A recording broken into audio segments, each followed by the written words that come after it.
hitting that button. I'm pretty good at hitting buttons. Yeah. Man, thanks for coming by. I've been in Montana all week.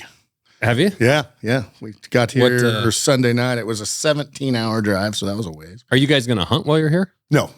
We were just doing it we met with High Country, meals and stuff. And so we were filming the whole process from the farm to all the jerky processing to packaging to everything. So kind of pull that thing over there. Telling their story. So it was cool. Yeah. High Country beef jerky. Yeah. In your hometown, apparently. My hometown, Lincoln, Montana, home of the Unabomber. That's what everybody told me. Yeah, I'm sure that's the claim to fame. 100% what they say. Sit on a bar stool in Lincoln and you'll find that out quickly. Yeah. So, it's been great to be here, though. Yeah. No, Lincoln's a good little town. The High Country beef jerky actually was started by Jim Johnson. You wouldn't know this guy's long since retired, sold it way long time ago. I was still probably in high school when he sold it. But you want to talk about a hunting fool. That guy hunted all over the place. I mean, especially North America, but like Alaska, Canada. He was the one. So, I'm sorry to interrupt. Is all those animals in that place his? Probably. Okay, that makes more sense now. Probably. I always wondered why he didn't, when he sold that, why he didn't take them. Yeah, you're talking about back in the museum. Yeah. In the outpost. Yeah. Yep. I swear they said Jim is what there was a guy there anyway, that was his friend, long story. But that makes more sense now. Yeah, no, Jim's long gone. I mean, in fact, I don't even know if he still lives in Lincoln or not at all, or if he probably snowbirds or does something like that. But I don't know if he got offered enough money it's changed hands a couple times since him, but I don't know if he got offered enough money with that deal where they were just like, here's our offer, but we want the animals. And if he was like, all right, I don't know. But like really nice animals that I couldn't believe he just left behind. But he also didn't have that big of a house. So, I mean, that's where he always kept his mounts was in there. Yeah. It's such a cool, it's a neat little museum place. If anybody listening hasn't stopped by it, it's awesome.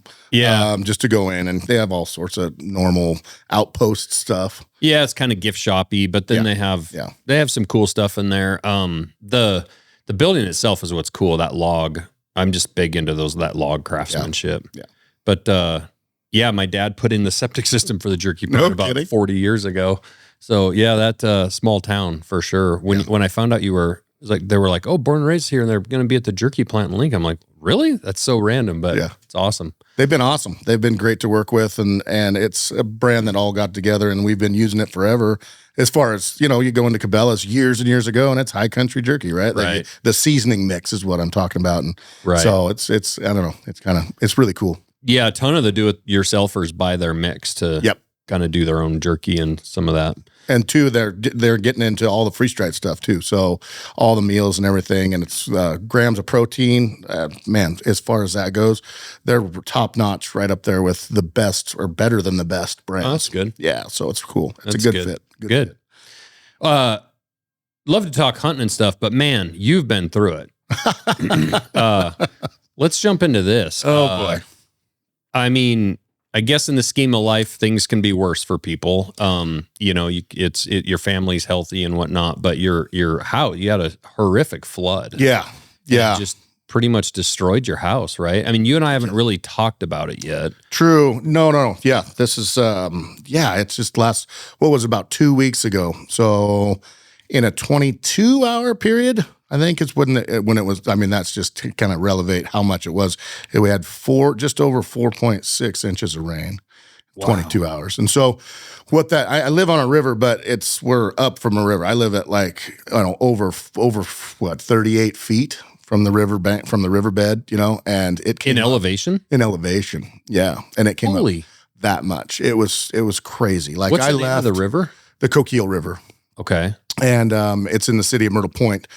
City. We have one stoplight, but, it's one more than Lincoln. Okay. Yeah, that's a fact. That is a fact. It's not giant, but I love it there. And the water was coming up, and down my road, it does flood all the time, because it's way low. And the ambulance got stuck down there, and I was pulling the ambulance out with my truck because they swamped there. Anyway, long story short, got all that done. And the water was kind of coming up, and I'm just like, let's just go and let's go have lunch or something. Let's just, get out of the house. I had everything moved, like the cars and all that stuff, just in case. But you didn't have really any idea that it No, it wasn't supposed to. They misprojected it by 4.5 feet. Oh, which is a lot. When you're in a whole valley, it's a lot. Yeah, when you start spreading water out over, I mean, because our river back here floods quite often. We've never had water in our house, but that floods back there. Mm-hmm. And yeah, to come up 6 inches even, that's so much water spread out over a large area. So 4 feet is unbelievable. That's how I can't believe they missed it that bad. They didn't predict it at all. And that's what kind of caught everybody off guard. And it just kept coming and coming and coming. And it was just like, okay, well, let's get out of here, I guess, and were you able to take anything with you? I took everything. So everything, like my barn and everything, all of them, my house and everything are up on high. Not high. They're about 3 or 4 feet taller than my yard and everything. And so we've had our yard, get water in it before. And so I put everything in the barn but it wasn't like nothing, it wasn't like something's going to happen. And yeah. I don't know. Looking back now, obviously, that was stupid to think, but because we go to just the nearest town, it was like 15 miles away, have lunch, and then come back. And then I can't even get down my road, not even close. And I drive around and grab my binos and look over. I'm like, and my wife and my daughter, we're all in the rig. And it's like, it's in the house. Like, it's in the house. Like, I could see it over my porch. And it was just this feeling of just, oh my. And so I ran straight from there, grabbed my drift boat, took my drift boat right to the main road, right to the highway, and put it right in on the highway and boated in. And it was already like stop signs were just, you could barely see the red, top of the red on the stop signs. Really? When I boated by. It was crazy. Parked on the front porch, and there was 18 inches in the house already, and tied up to my front porch with my boat, and got the cat. Cat was pissed. Cat was not happy at all. Yeah. Took the cat, stuffed the cat into a suitcase because we have upstairs. So sure, he also was happy about that. He was pretty jacked to get out of there. I'll tell you that, because he was black. He looked like a rat, like a drowned rat. And anyway, so I stuffed him in a suitcase, and it was just emotional. It was just weird. It was like somebody just taken something from you or something of that nature. And I had my wife with me and Trevor, my brother, with me, and it was just like, man, my mom was there too and boated all in. And so anyway, but all my wedding photos gone, my old fire department photos, stuff like that, gone. A lot of just hunting photos and stuff like that gone. Just the things that were just in chests, like chests or coffee tables that kind of store stuff, they were all gone. All my barn, all my meat, and that was my big worry, is like, am I going to lose, because I had, moose and deer and elk and all these. Anyway, so all my freezers in my barn were tipped upside down. It was crazy. But I opened them up. We got them open, and the meat was still all frozen inside. It kind of like vapor locked it with the water somehow. Oh. So obviously the motors and everything were shot in the freezers, but it was all still frozen solid. So that was super, super blessing. It's because we got boats and coolers in there, and we were able to save all the meat and everything. So that was good. But just all the stuff on the ground floor, and then you hear people, right? There's it's just stuff. It's just stuff. But at the same time, it's our stuff. Yeah. It's the stuff you've worked for and for your whole life. Especially in the barn. The barn was 4 feet underwater.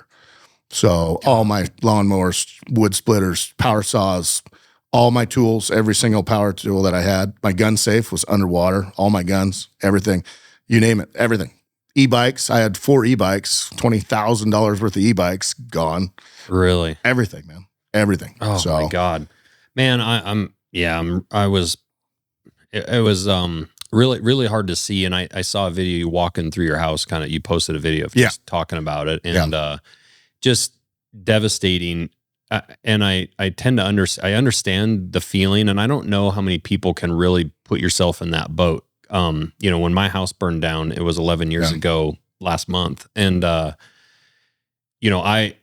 in a similar kind of feeling, I drove from Missoula from my job when I got the call and drove out here. Well, you've driven out here. It's 25, 30 minutes.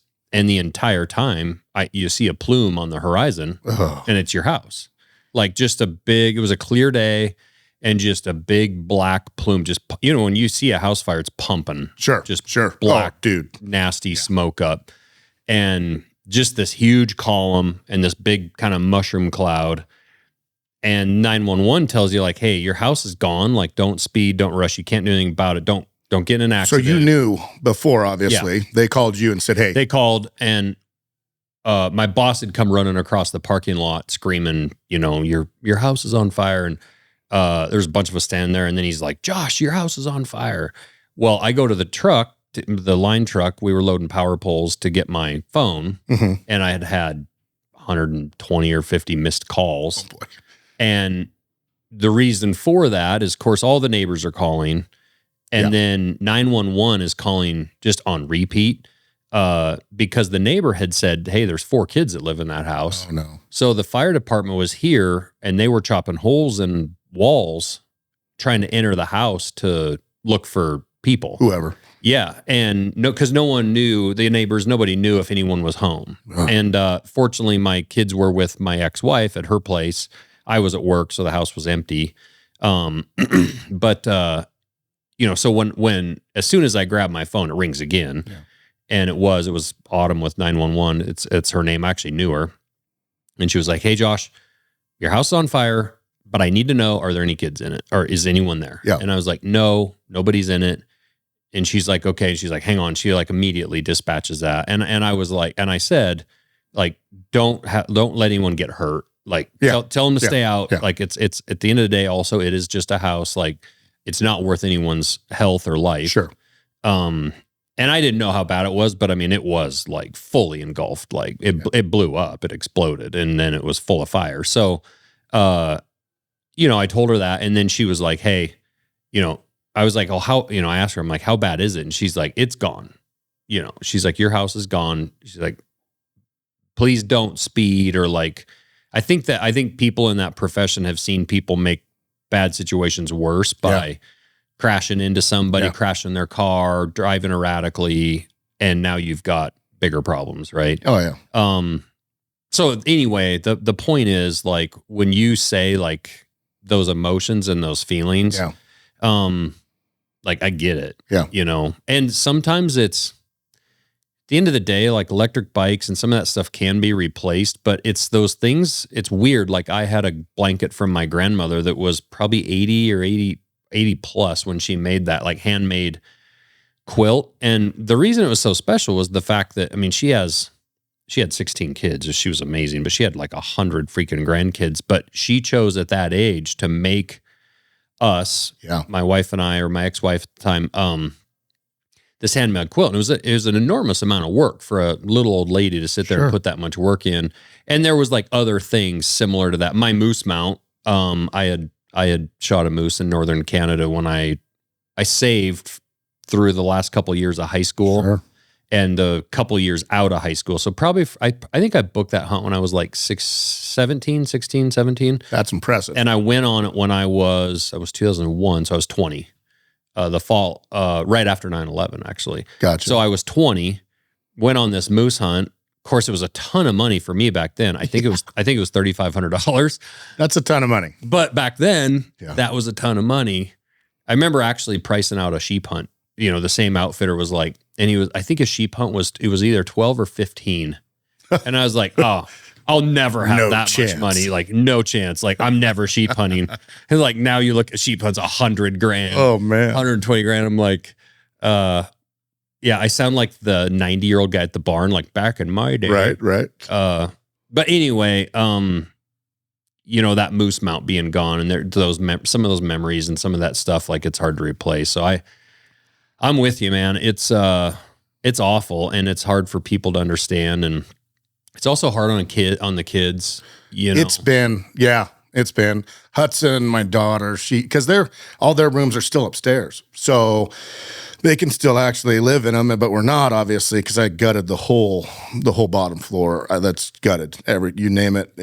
I'm just right now to the point where it's down to subfloor almost. We got to just take out the floor and sheetrock and all that. And So Hudson's things were okay? Hudson things were fine. Yeah, That's everything. And like I don't do too many mounts or anything. So nothing got ruined there. I just have horns and you can get those wet all day. So it's fine as far as that goes. So there was a lot of things that didn't. And like I say, my saws and everything and stuff like that. And the big thing I think I would just love to say, honestly, just is the people like that reached out. Like the very next day, I had 117 individual text messages the very next day. And it was just like, just our community that we have in this hunting community is just, we're just so blessed, man. As far as just like the friends that we have that are going to come to your aid right now. Yeah. It was unbelievable. Yeah. And it is a cool community. And when you're in that such situation, you definitely need some people to lean on for sure. And I did. I was kind of beside myself, and I have one of my best friends. His name's Bob, and he owns or he runs Coos Bay Towboats. So it's a tugboat company, and he showed up 3 days after the event, and with a crew of 8 guys, 3 dump trailers, and he's just like, Trent, all you have to do is walk around and say, this goes, this doesn't go. And it was like, it was overwhelming for me, big time. Yeah. But it was everything, like all the bedding, all the couch, we just filled those dump trailers, and they drove off within 4 hours, the whole bottom floor. I mean, my whole house was gone. And it was like, all right, this is real, so. But. Yeah. In that situation, and you don't have to answer this or not, but like, is there insurance? I mean, yes. So no. So that's why I'll just say it. It was a huge thing for me because the guys did a GoFundMe for me without me. They knew I didn't want it, and it was very tough. And so I knew by the time I found out that it was up, I shut it down. I said, no. This is not responsible of me as a man, as a husband, as a dad to not like have insurance or, and I do. I have insurance on the barn. I have insurance on the house. I do have all that. And anyway, and they did it out of love, and they did it, they weren't doing it for anything but love, but it was just tough for me. It's been those parts have been really, really hard for me, Josh, because I'm not that guy. I don't want to be like reaching out and say, hey, I need help, guy. I need financial help. I need this. I want to be able to say, hey, I've prepped myself for if something like this happens. And so that was really, really tough. And that's really new as far as just in the last week or so. But just for them to do that, I've had to really change my way of thinking of just, dude, that's awesome of you. And has there been costs that I didn't think would come up? A ton. Yeah. And that's the thing. So I had insurance on my house, and was fortunate there, and it was Allstate insurance, and they honestly were phenomenal. But there's so much more costs outside of that you just don't know. You don't know. Insurance doesn't cover. It's really hard to explain. You just can't imagine the amounts of little like things that chip away. So many. And things you didn't think of when you're trying to list things for the insurance company. And of course, I went and built this house. And then, of course, guys giving me shit because they think, I had a double wide burn down. And then they're like, oh, the insurance company built you a mansion. And it's like, well, no, actually, I went to the bank, and thank God I bank local, and I had I guess a good reputation. I was single, an apprentice lineman, house burned down, living in a camper, and they should not have given me a loan, but I took my insurance money, kind of used that as a down, which wasn't honestly enough for a down. Because the thing is, you still owe on your property. You still owe, like, it's not like that's just free and clear. Like, you still have house payments for a house that is not there, is not there, or is, mostly destroyed. Yeah. And so I took that money in there. I didn't really have enough for what is appropriate for a down. And frankly, I didn't have the income at the time. I'm an apprentice, right? If I get through apprentice school and I become a journeyman 2-3 years later, I'm going to have a good enough income to cover this house. Well, they just said, hey, you're a good dude.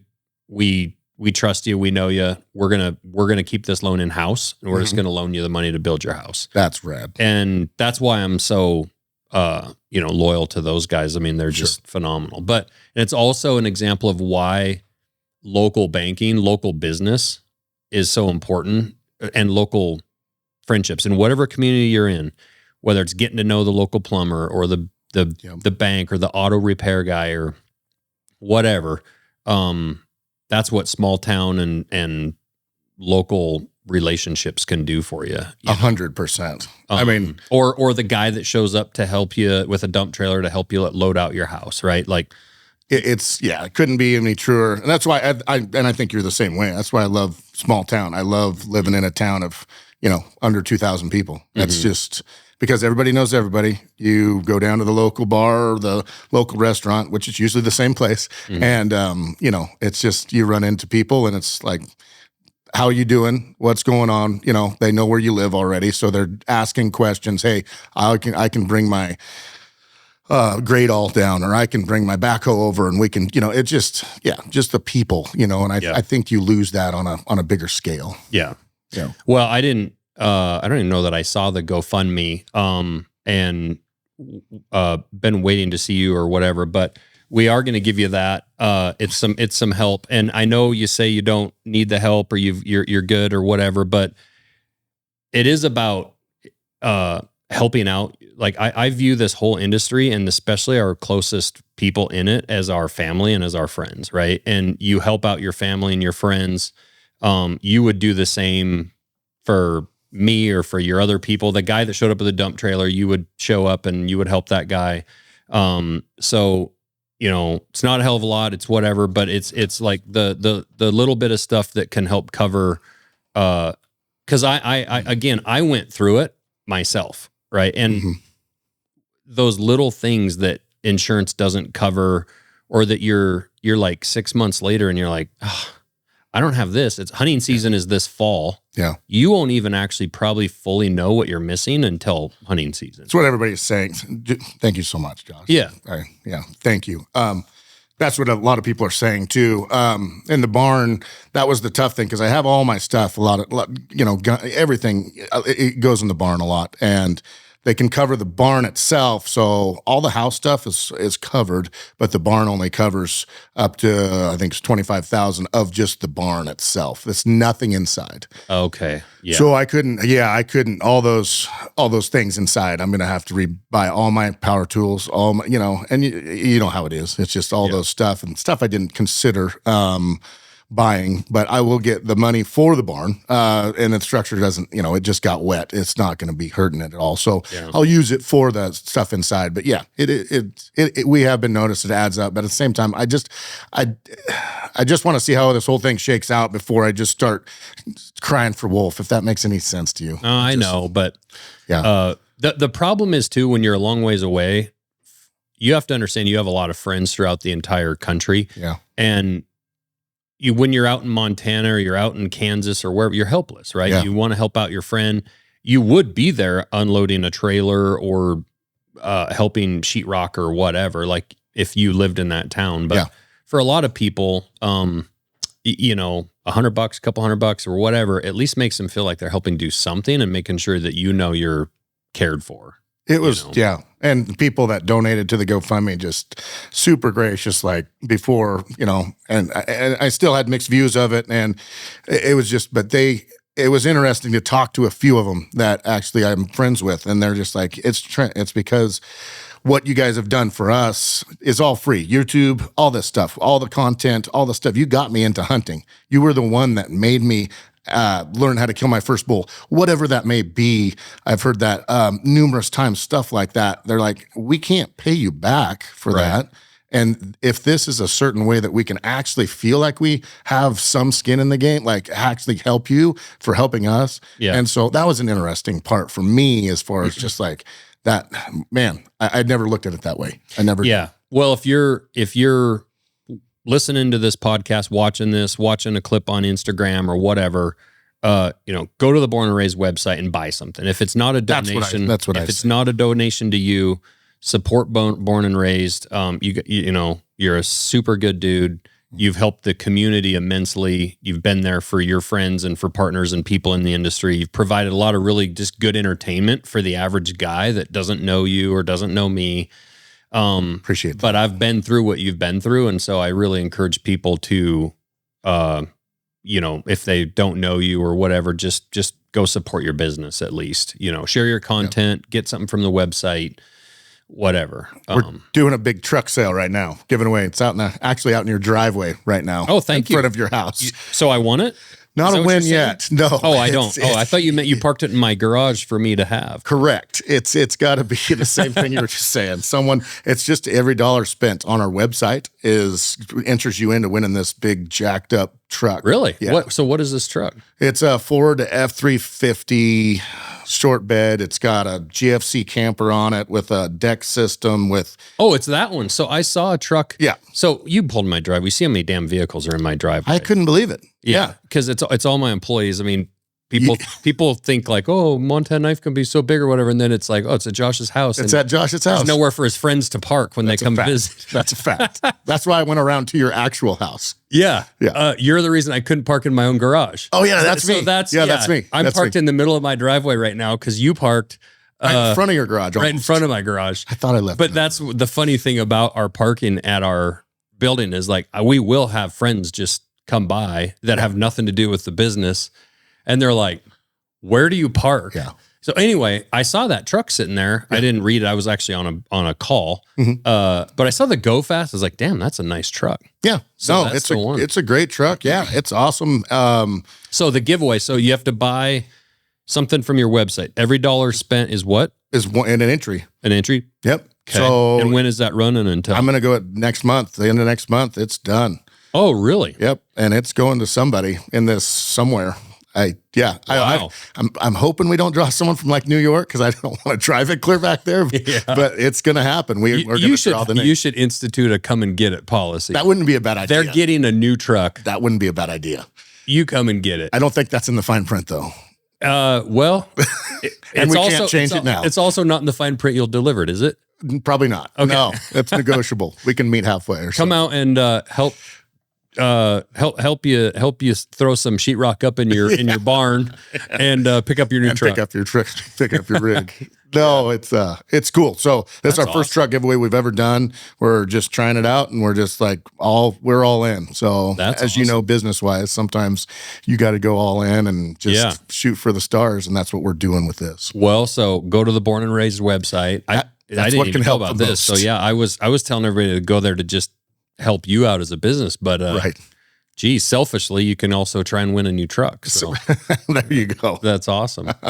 Well, that's awesome. So what do you got now? You're explain to me this. You're solely the full 100% owner of Born and Raised. Correct. Do you still have a partner in this? Or? Correct. No, well, Trevor owns a small portion of it, but okay. I bought my other partners out of Born and Raised Outdoors. Correct. Yep. Yeah. So that's a big move. I mean, for huge. You guys, like, again, people see a lot of times these big brands, right? Or you think like Born and Raised, it's such a well-known brand that people think like it's a big conglomerate or, some big, huge company or whatever. But it's like, no, this is a small business, like, you just trying to make this basically on your own. And it's such a grind. Like people see what you guys do, the hunting and content world, plus all of the products that you guys have on your website and do. And as a one-man band, which I know you have some help, but sure. We have a team of about 5 people. Yeah. And which isn't a ton when you're not just a content company, you're a manufacturing company, you're a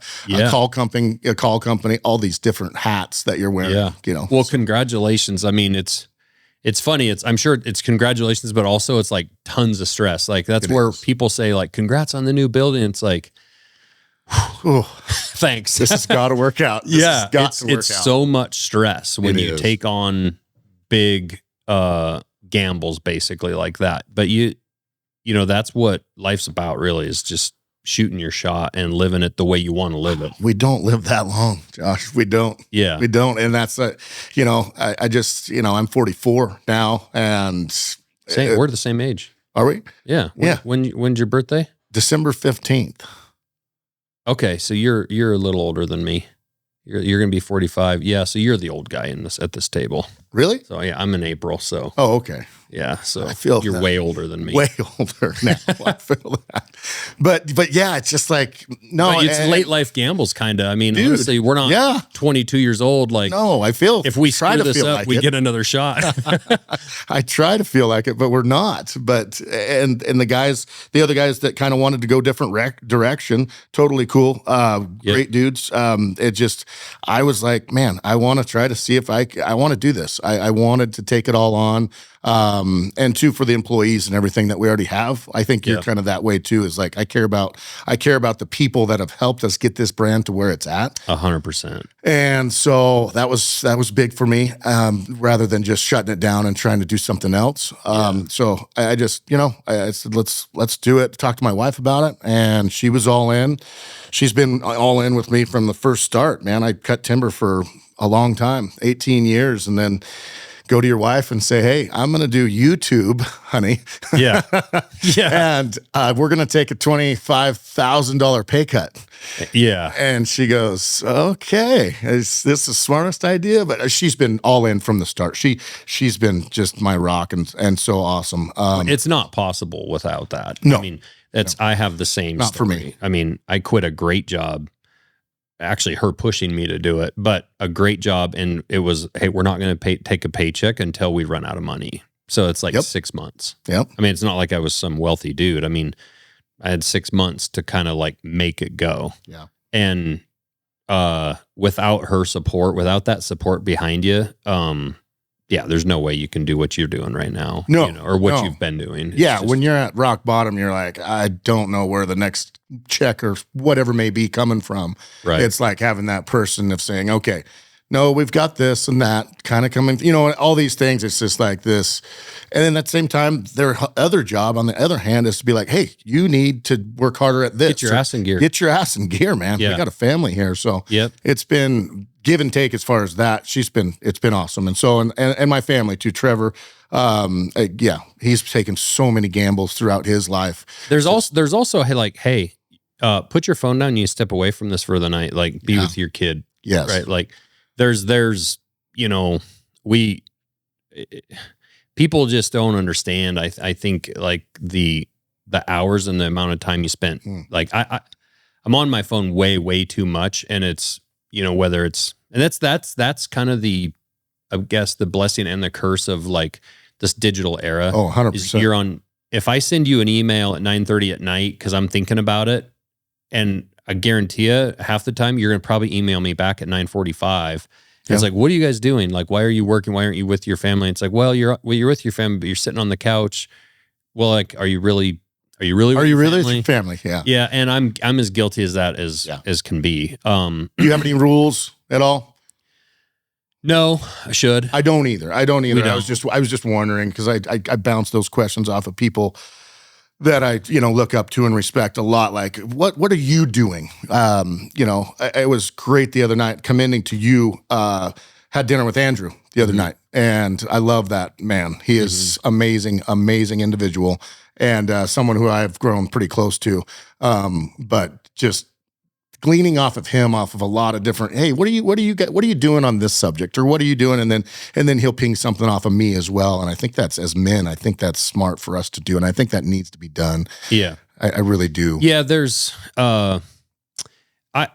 I've tried honestly at times to set some like, hey, I'm not going to look at my phone until 7:30 in the morning or 7 in the morning. Like I'm going to get up and I'm going to work out. I'm going to like have my time or, cause I hear people say on podcasts, like, nope, I do. And honestly, I would be in better shape and probably better for it if I did that. Right. Yeah, I did it both of the last 2 mornings. We had a legal issue going on. I'll just say it because it's going to be out on the internet. But like we named the sear knife that we're dropping tonight as we record this. Come to find out it was trademarked. We had done our research and whatnot and had seen it was trademarked, but then we saw a bunch of other knife companies using it and they weren't protecting it.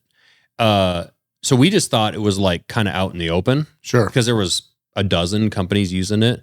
And then yesterday, day before the drop, I get hit up by this company like, hey, your trademark violation, like you can't do this. So we've been negotiating with them the last couple of days to get through tonight the drop, but then we have to change the name of the knife.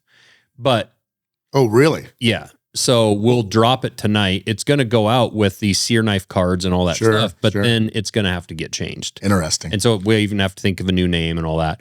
But the guy that I'm negotiating with that we're talking to is on the East Coast. Well, 2 hours time difference, as you're well aware with your 3 hour. Big time. So I wake up at 5, it's 7 there. I have an email I'm immediately on the phone. So yesterday morning at 5:15 in the morning, I'm on the phone with him. And then this morning, as soon as I wake up, straight into like this fire, because I have a drop tonight.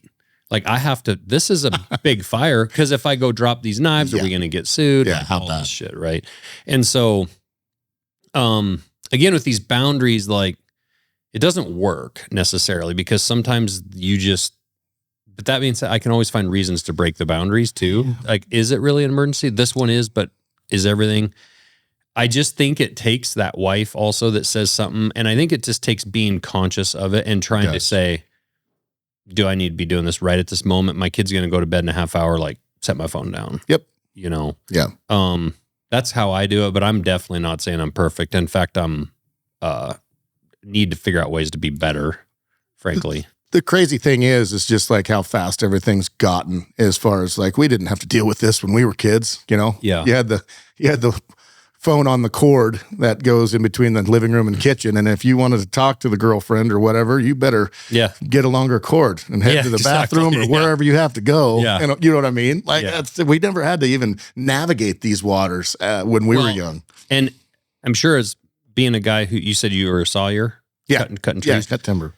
So, you know, my dad was an excavation guy, and growing up in Lincoln, I mean, they didn't get cell phone coverage until I think it was like 2001 or 2000, something like that. But my dad would leave at 6:30 or whatever in the morning with his equipment. Yeah. And then my mom just didn't see him until dinner or later if he showed up late, like for whatever reason, like you just didn't see each other. But today you have phone, you have text, you have email, you have Facebook, Instagram, if you want Twitter, TikTok, like all these other things. Yeah. And you have DMs with all of those, and sometimes multiple accounts. Like we have Josh Smith Knives as mine, but then we have Montana Knife Company, right? If you start a podcast, right? A podcast email. Oh yeah. And so, and then I feel guilty when I don't interact with our customers. Like, and I actually enjoy it. I really do appreciate when our customers, as I'm sure you do, when customers comment on your videos or they send you an email or they send you a DM and they're like, hey, I got this new call and it was freaking awesome. And I shot this bull. Like you want to be like, thank you and great job. 100%. So now you're sitting around on the couch with your kids and you're answering strangers' DMs. Yep. And you're prioritizing that over your family, or you're then, it's like today I was in town all day doing whatever. I get here, I'm doing this. So it might not, and I have something going on after this, but then it might not be till 8:00 tonight where I can be like, I need to look at my inbox. Yeah. See what the hell is happening in that. Right. And so it becomes just like this huge challenge. And I'm not complaining. I'm just saying it's finding that balance of not being a good CEO or business owner and not being a good husband / father.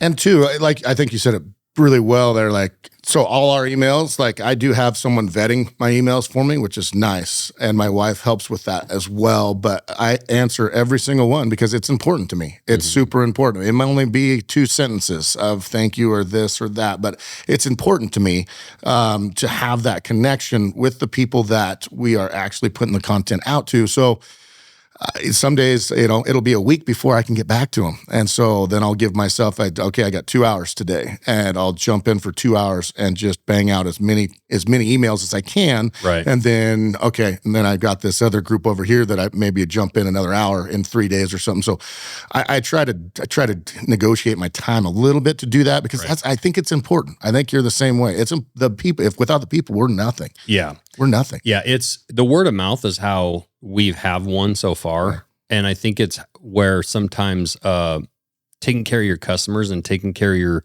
your people and staying really ingrained with your customer is, I think that people who forget that is where some of these bigger brands start to lose. 1,000%. But it does become unsustainable. And I have an assistant now that's in my inbox, and she triages like some of the quick things she can handle, but she also just can't necessarily speak for my voice, right? So there's plenty of stuff every day where it's like, I have to answer. You have that, to, you know, Yep. And try to decide which thing is the most important. And you get it. It's I do. It's a challenge. I do. What do you got coming up are you guys filming some spring hunts or? Yeah, we'll do some spring bear stuff. It started the first of this month. It started a week or two ago or something like that. Usually they're already popping out where we're at, but the bear hunting, we used to really hit it pretty hard, and I backed off a little bit on it. Just the bear stuff, it does good and content wise and everything, but this is the time of year, especially with the flood and everything, I'm kind of checked out a little bit. Yeah. Trevor and the other guys, they'll go bear hunting. They've been seeing quite a few lately, I guess, but it just not as big of a bear hunter me. I like horned animals. I like things, bears are cool. Don't get me wrong, but we have so many of them where we're at. Last year we killed 13, I'm talking spring. And the year before we killed 18. Wow. There's just so many. It's the highest bear densities. And that's why they're also in a spot where we elk hunt. So it's like, and they're hell on calves. Yeah. And so what we're trying to do is just like knock down as many as we can to try to see if we can make a difference on the elk population. Hasn't really happened yet, I don't think. Yeah. It's just they keep coming back many and more, just more and more. But no, I'll do some bear hunting this next year or this next month. I have a bear hunt winner. I gave away a bear hunt, 2 bear hunts for this next month. So I'll take those guys that put in for that and that did it and do them. So it'll be good. It'll be 2 hunts of about 4 days apiece, and then I'll do a little bit in between there. But other than that, it's elk season, man. Yeah, well, you have, frankly, a responsibility and a duty as the head of your house to fix your house first. So, being on a mountain bear hunting right now is probably not the place to be. No. Like you say, you've got some guys with you that can take care of, the content and because I'm sure come fall, you also do have to pay the bills, and come fall, you do have to be out doing what you do. And so fall's our big time, man. So it's similar. My house burned down in March. By the time figured out insurance and they had to investigate it, yours was obviously more obvious. Mine involved an investigation. So like you can't do anything to it. You have to just sit there and stare at your burned out house. So, and then you have to figure out house plans, like all this, right? So I didn't get going until June, early June. Oh, wow. Okay. By the time I got like permits and like good to start digging, maybe mid-June. But similar to you, you've got fall coming. Like we had winter coming here. Yeah. And so it's like, I need a house because I'm living in a camper. And so we ended up moving in Thanksgiving weekend. It wasn't actually even quite done, but it got so cold and some other stuff going on that we just need to be in the house. So my kids and I slept on air mattresses in the house while we were finishing things up. Right. Over that kind of Thanksgiving, 1st of December time period. But so you hopefully our goal is September. That's our goal. Get squared away where you can go hunt and film and do what you got to do. And well, I've been in Montana here for, like I said, for this week. And anyway, day before yesterday, Chase is one of my employees. He's here with me. So anyway, and we were down Missoula picking out flooring. And really? It's like where I'm from, there's no big stores like you have here. We don't have that kind of stuff. So like even real hardwood, because my house was built in 1890. Really? So and it's a lot of original hardwoods and everything that got ruined, which is really a bummer. Do you think that's the first time it's been flooded since? So it's the second time in history. Yeah. Oh, really? So you knew about one that happened before? Yeah. So 64 was the biggest flood to ever take place in the whole Western United, like in the whole state of Oregon. It was really decimating for thousands and thousands of places. And so our house did flood then. The people I think that owned it then didn't do anything to it. I mean, it's all original hardwoods and stuff like that. So they didn't do anything about it because maybe they didn't have insurance or who knows. Right. In 64, I have no idea who was even in my house then. So it's the old cobbler's house, actually, is what they call it. So it's neat. It's been added on to a couple different times, but it's a really cool old place, and we love it. And that's what hurts the most, but it's just like we don't have insulation. We don't have It doesn't get cold like it does here. I mean, it gets cold, really? but I mean, it gets, 30 degrees and stuff in the wintertime. We don't get snow. We get maybe a quarter inch of snow a year, maybe. Oh, really? Yeah. So, I mean, it's, and all Sounds kind of nice. it's not terrible. I love it. And single pane windows, and so all that stuff's got to be all the original, like some of that stuff that we love about the house. It's got to be all taken out. So yeah, all that. So we're trying to put it back to kind of the original feel, but yet it's newer stuff, obviously. Were you at Superior Hardwoods here? Is that where you went? Way out on the other side of town. It's flooring, hardwoods. They have appliances. Frank something. Oh, Fred's.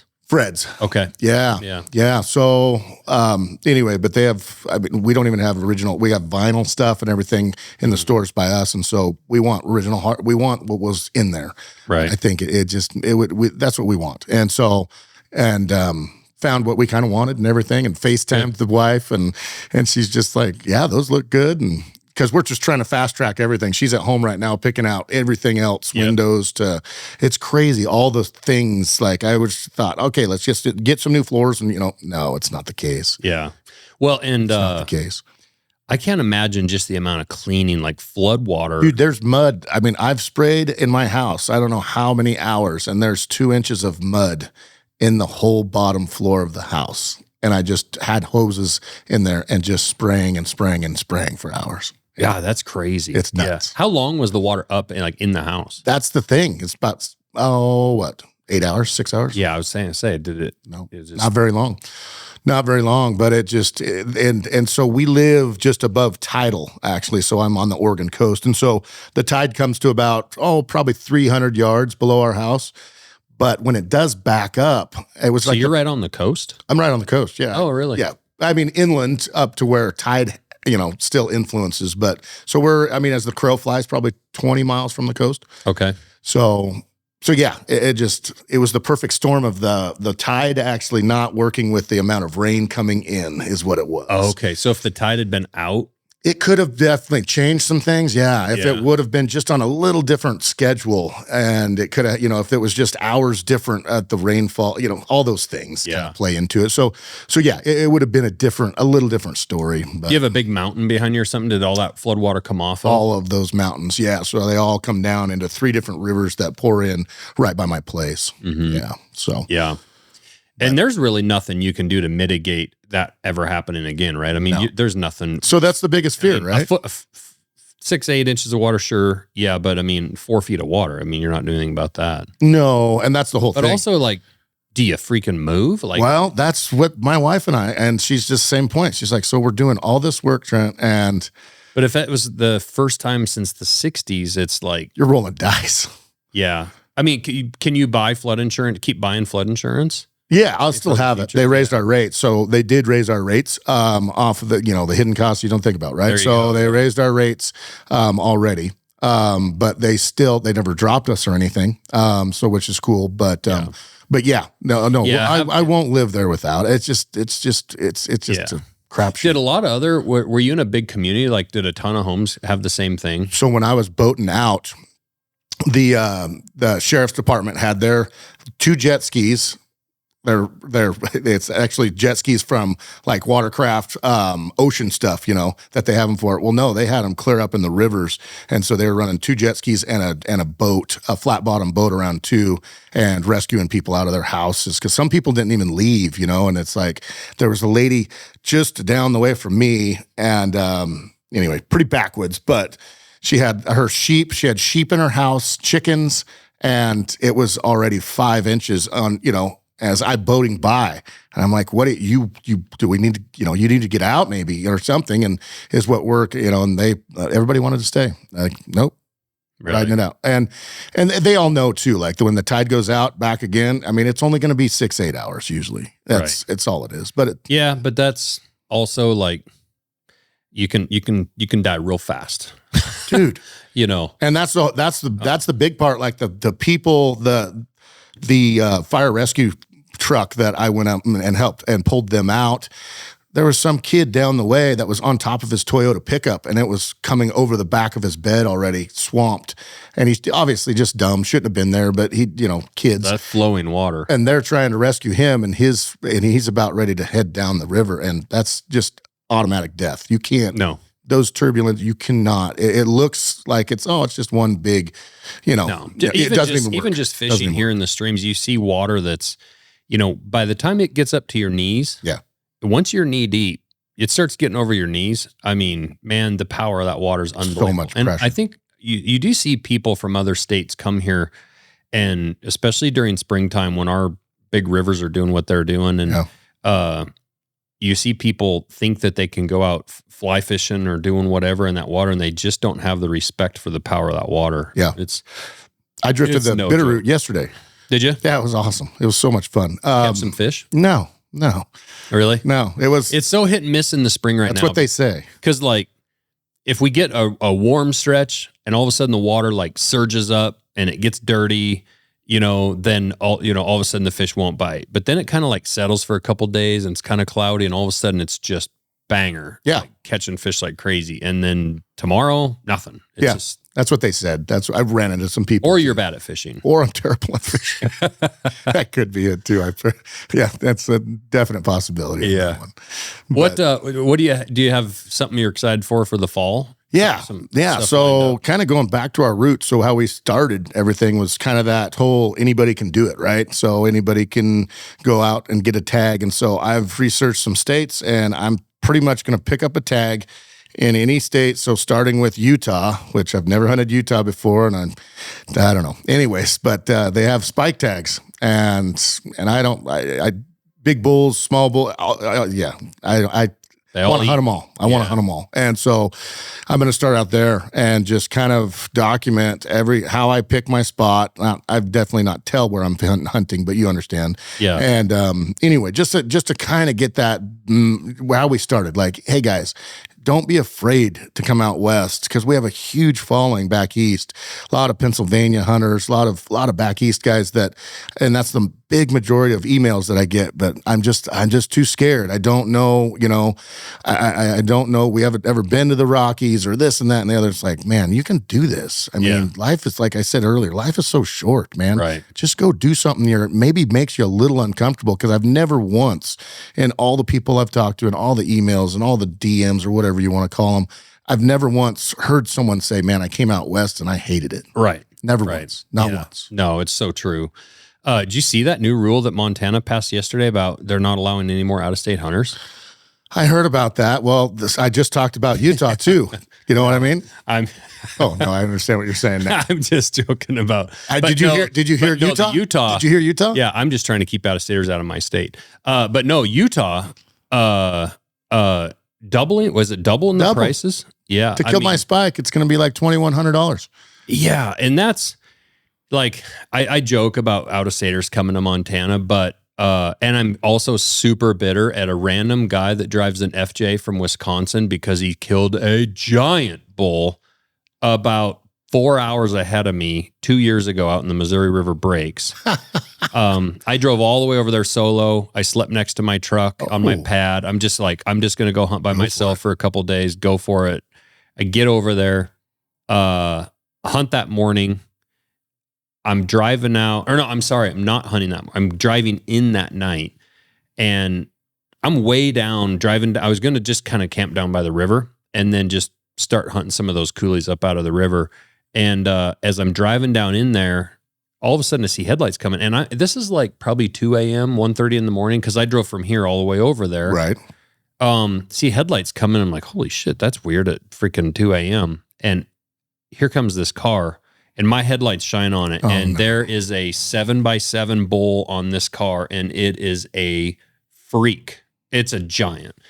And I was just like, oh my God. And right where you picked. Driving out of where I'm driving in. And I mean, we're talking the odds of seeing another person in this spot.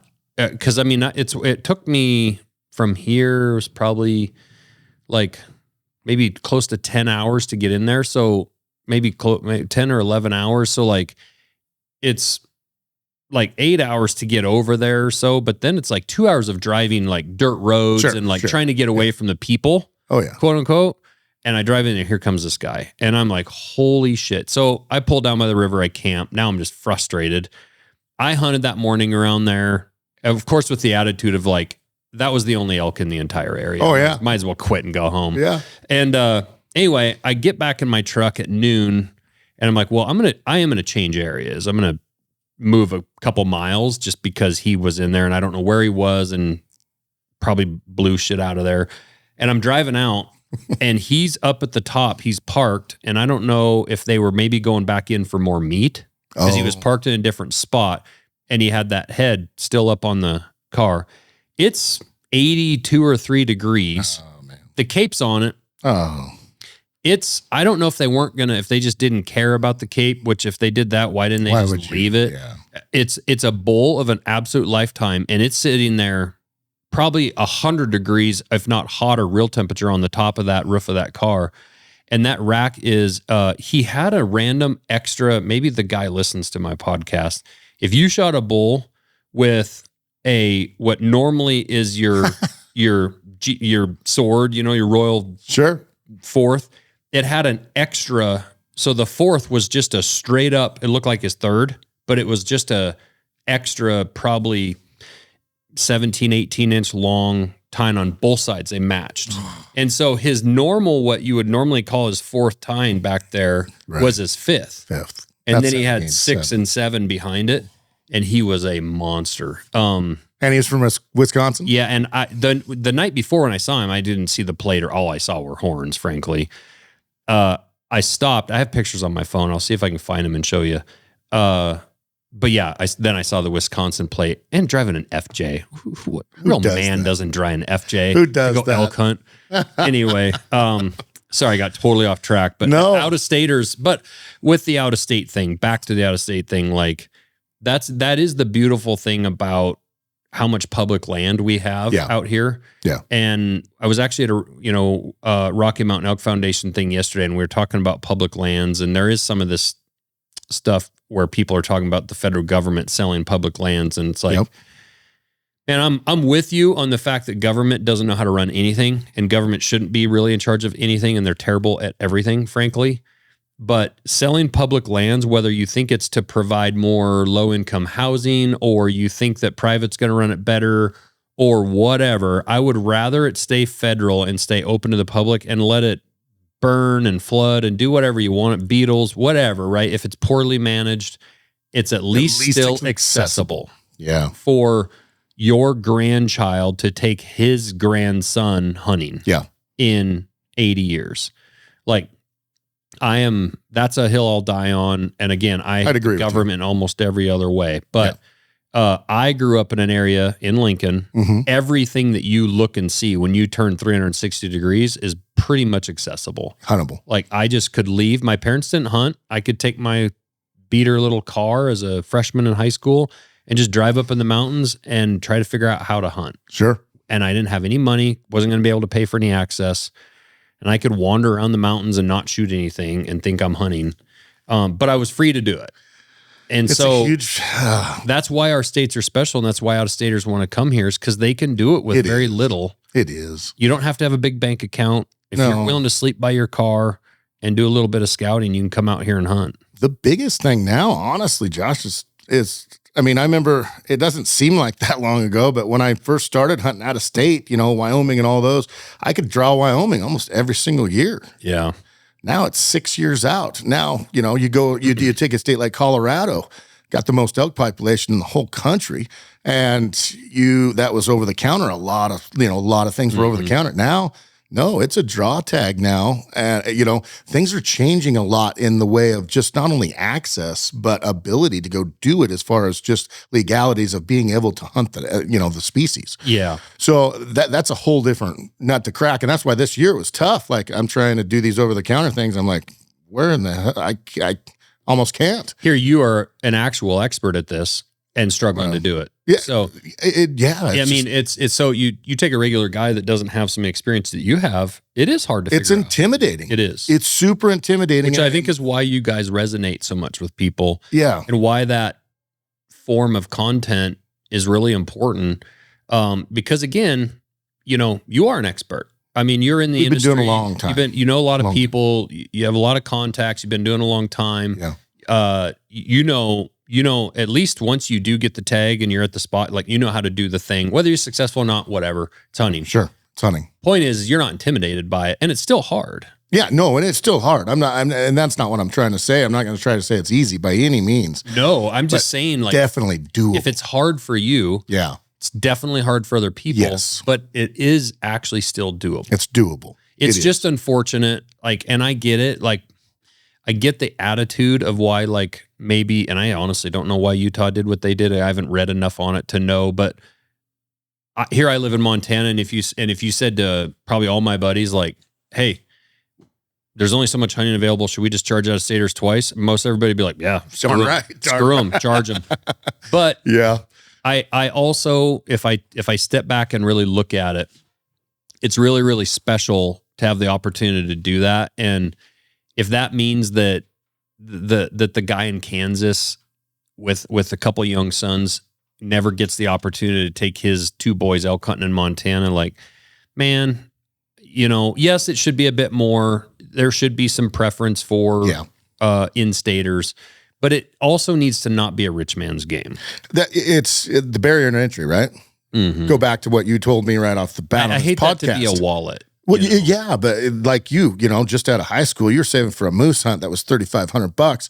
Back then, that was a lot of money. Now it's a lot of money. I don't care who you are, but it's just like that kind of thing. Like, I would hate just exactly what you said. I would hate someone from Pennsylvania to be like, man, I would love to take, one last hunt with my dad or whatever, he's getting older or whatever it may be, with a rifle, I don't care what weapon you use, but, go out and do it. And it's more for a camping trip than a hunt by far, usually. Yeah. Yep. And it's an experience. Yeah. And they're buying all the gas and propane or whatever they need from that area and bringing money into that area in Colorado or whatever they choose. And so I just hate to see all these things just like make people just another barrier. And that's our biggest thing that we talk about is like, break down those walls. What's holding you back from doing this? Yeah.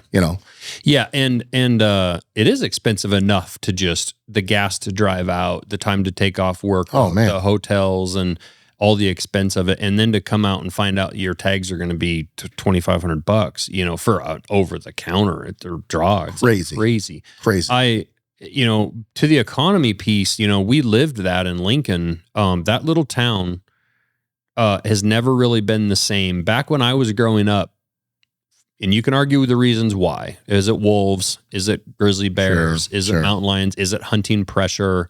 It's probably a combination literally of everything. Is it drought and some weather and whatever? Feed and all that. But the elk hunting today is not what it was in the 80s and 90s. Sure. Like, it's just not. But in the 80s and 90s, when I was a kid growing up there, the night before opening day of rifle season, that town was packed to the gills with people. I mean, out-of-staters, also just out-of-towners. Like, so Lincoln's basically an hour and a half or less from three major towns. Yeah. Helena, Great Falls, Missoula. Yeah. So all those people would congregate right on top of Lincoln, along with the out-of-staters. The bars were full. The hotels were full. The restaurants were full. People were camping in the park because they couldn't get hotel rooms. And that economy piece was really, really important. And it is not that way. If you go to Lincoln now on opening day, it's barely more than it ever was. But the elk hunting just isn't what it was back then. But that's a lot of those towns, they thrived on seasons. Oh, they did. That's what I'm not even saying thrived, maybe just survived because of hunting season. I think a lot. But no, it's huge. I mean, when you drive to Jordan, Montana in May and you go to a bar, it's just a couple of the local ranchers in the bar. Like, nobody goes to Jordan, Montana for fun. No. Honestly. Like, and I love Jordan. I'm not trying to pick on him. And there's 100 other towns in eastern Montana that are literally empty. Yeah.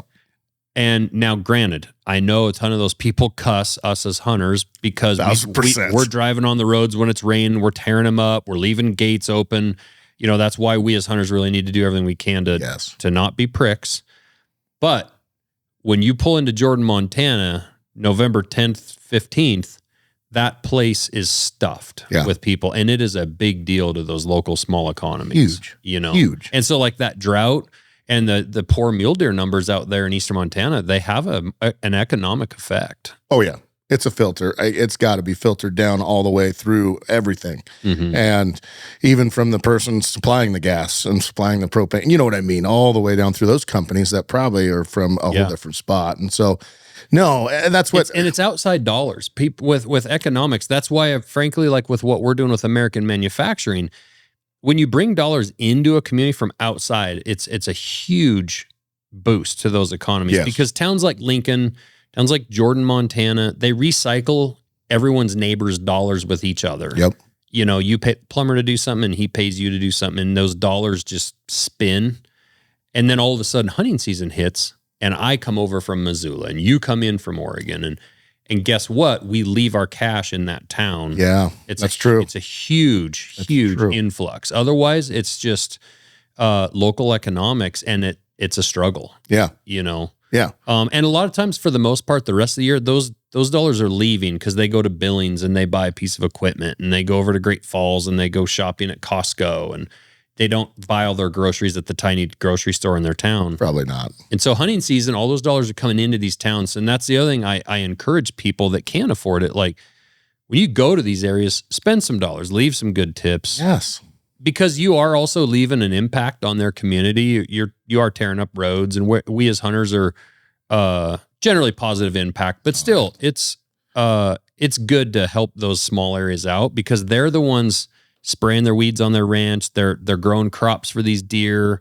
They're the reason that wildlife's there. A lot of those people. Those irrigation ditches have water in them, so those animals have water. So they are providing, those deer are eating their crops and growing them big ass antlers for you to shoot. Correct. So like we as hunters need to be as good as we can to those areas. No, I would 100% agree. It's just, man, we as hunters, and we always say that too, like one bad apple, it's that guy that tears down the gate or whatever. But man, we have such a good the next 100 hunters are awesome. Awesome. So it's, but to your point, man, for you out of state people, that experience with your son, your daughter, your wife, your 100%. Brother, whatever, your uncle, I don't care if you come out here and you suck at hunting so bad, you will have an experience. Like you say, it's a glorified camping trip. And every now and then the big boy walks out. Oh, you always hear that story. Right? That's the main story you hear, honestly. Shot him off the landing right underneath the road. I was taking a poop and he just walked out. That's something bigger than I've ever seen. That's just the way it goes. But no, it is. It's just, I talked to so many people, and it's just, a lot of them are just like, I hunted this area. I heard one bugle, one guy, I hear this all the time. We heard one bugle, Trent. And I'm just like, oh man, he goes, it changed my life, something of that nature. And I'm like, did you go after it? And he goes, no, we didn't know what to do, but we heard a bugle. And I'm just, and just to be that like immersed in something, that's so cool. I mean, that's just so awesome. The fact that guy got that elk to bugle back at him. Exactly. Exactly. And they go home, they start researching more, they start learning more, and they come back. And a few years later, they come back and they kill that elk, with technology. And that was another point that I was going to make. You've got your Onyxes, you've got every single bugling video out there that we've ever done. You've got that everybody else has ever done.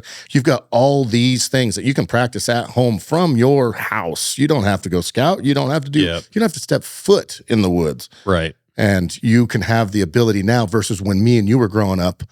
You better go scout. You don't. I mean, you got paper maps to kind of look at stuff and kind of get a brief overview. But if that road's shut down, if that, whatever. So, I mean, the barrier to entry now is way different than when we were young. And I remember being young and, sometimes being scared to go a little too far from the truck, or like, man, if I drop off this ridge and I go to that one, it's probably gonna get dark and I'm not sure I'm going to find my way out. Right. Like, having those tools to be like, have the confidence to go a little deeper, a little further, drive up a road and hike a ridge you've never done. Breaking down those barriers. It really is. And it's just like to be scared of coming out and hunting now is like totally different than when we were growing up. Totally different. No, I agree. Well, man, we better get going, but what about on the product side? You got anything new or anything you want to talk about, or things that you want to highlight on your website? Like if you're going to go spend $1 and win a truck, what are some of the most popular things or So the big thing, our calls are awesome. We'll never put out a product that we don't stand 110% behind, and it's the best thing that we can find, the best thing that we use. So all our bugles, all our reeds. My dad cut timber longer than I did, and it was an awesome day when he was able to kind of same with your story. When he makes all our reeds, every single one by hand. Oh, that's him awesome. Him and my mom do. And so it's all in the family. So he's pumping out hundreds of reeds a day, and he has quality control like nobody else. And it's pretty cool because every single reed comes from my dad and mom, from their abilities and work and stuff. And so really cool. Try to keep. All our touch points, all of our other calls are assembled in house. We try to keep everything, we turn all the barrels in Spokane, and then all of our external calls are all assembled right there in Roseburg right there. So I think hearing that, I think hopefully if that helps anybody, the other huge products are meat bags. So we have quarter bags, we have regular bags. Those things are awesome. They work so good. And on top of that, they're just, if you're going to come out here and you're going to put in all that work, don't do like the guy from Wisconsin that kills a giant bull and puts your meat out in the heat on top of a car, some crazy. Yeah. Don't be an FJ guy. No, don't be an FJ dude, man. It's take care of it. That's what you're out here for. That's what you can bring back and share with your family and your friends. And so anyway, but yeah, those are our big products, man. And they're doing really, really well. That's really awesome. Well. So it's awesome. Good. Well, support American made, support Trent with his whole house situation, support a great company, also share their content. I mean, I will say that like with our content, people just don't know. There's a sea of content out there every day. It's being more and more content being put up. It is hard to break through.